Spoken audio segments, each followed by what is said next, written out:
Okay, Timble.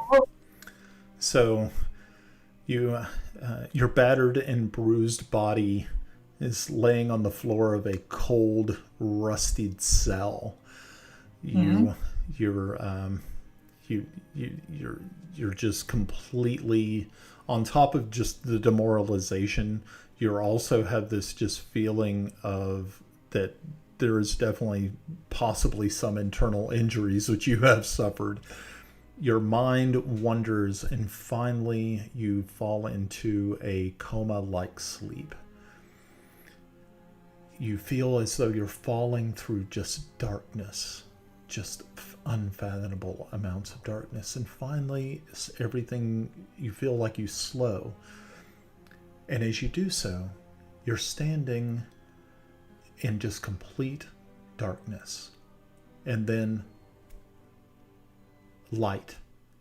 It's a amber colored light, and you realize that what you were staring into is an eyeball with a cat's eye vertical iris. And there is light coming from behind the eye.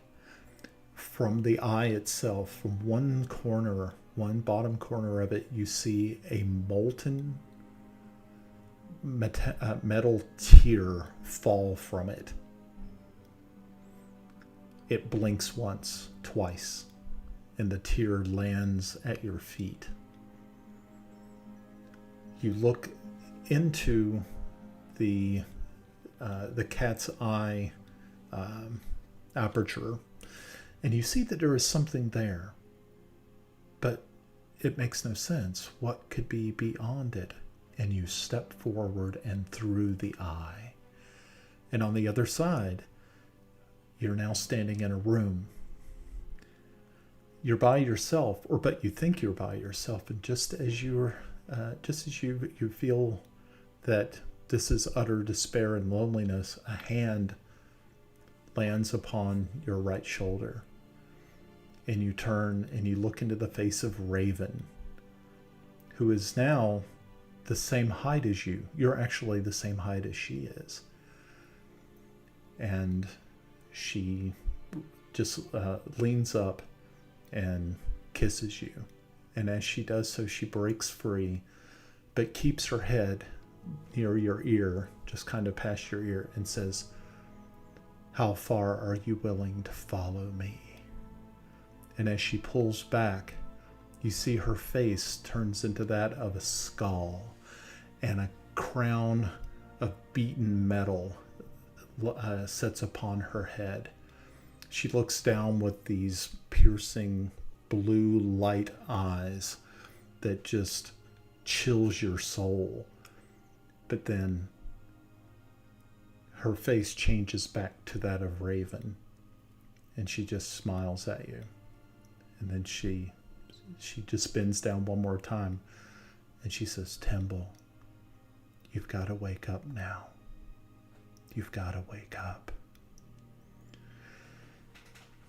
So you're sitting, your eyes flutter open, and you realize where you're at. You don't know how long you've been out, but you feel it's probably been a pretty long time. I need you to make a perception check.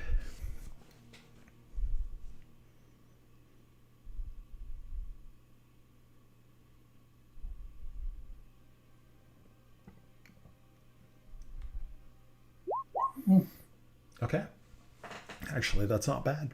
And so as you're laying there, you hear something kind of scratching on the floor next to you. Your eyes flutter open, and you see the skeletal mouse that Raven had produced when you met her at the tavern. And inside of its rib cage is a vial of dark liquid.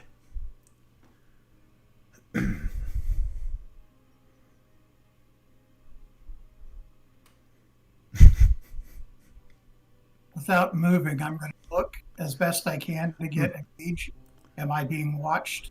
Is there anyone paying No, there's no one else attention? in there's no one else in here. You can hear the faint snoring of at least one other person, but the room is very dimly lit, and you do not believe that anyone else sees you. I don't trust it. I will be using all my wiles of sleight of hand and reach for it Okay. and pull it to me. Okay. Okay, so Well, are you taking the vial out, or are you picking up the mouse? I was going for the vial. Okay, very good. Okay, so you reach over and you slowly extract this vial from the internal skeletal recesses of this small mouse, and it's probably about 2 inches long. It's And as I very. realized, Mhm. I'm taking the whole mouse. I'll, Okay. I'll take the whole mouse. Okay. Okay. So yeah, so you just pick up the mouse Yeah, and yeah. right. But I And will pull the okay. from it. Yeah. Yeah. I'm going to keep the mouse. Okay. Very cool.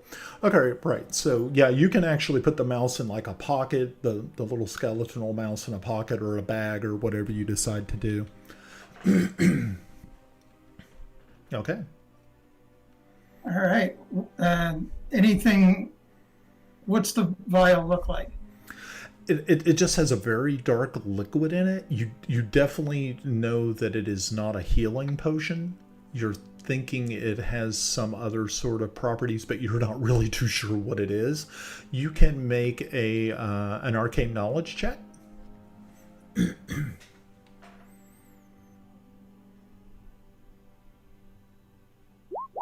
Okay. Yeah.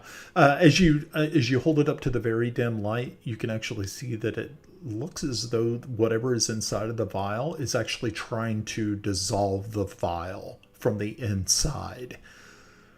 Okay.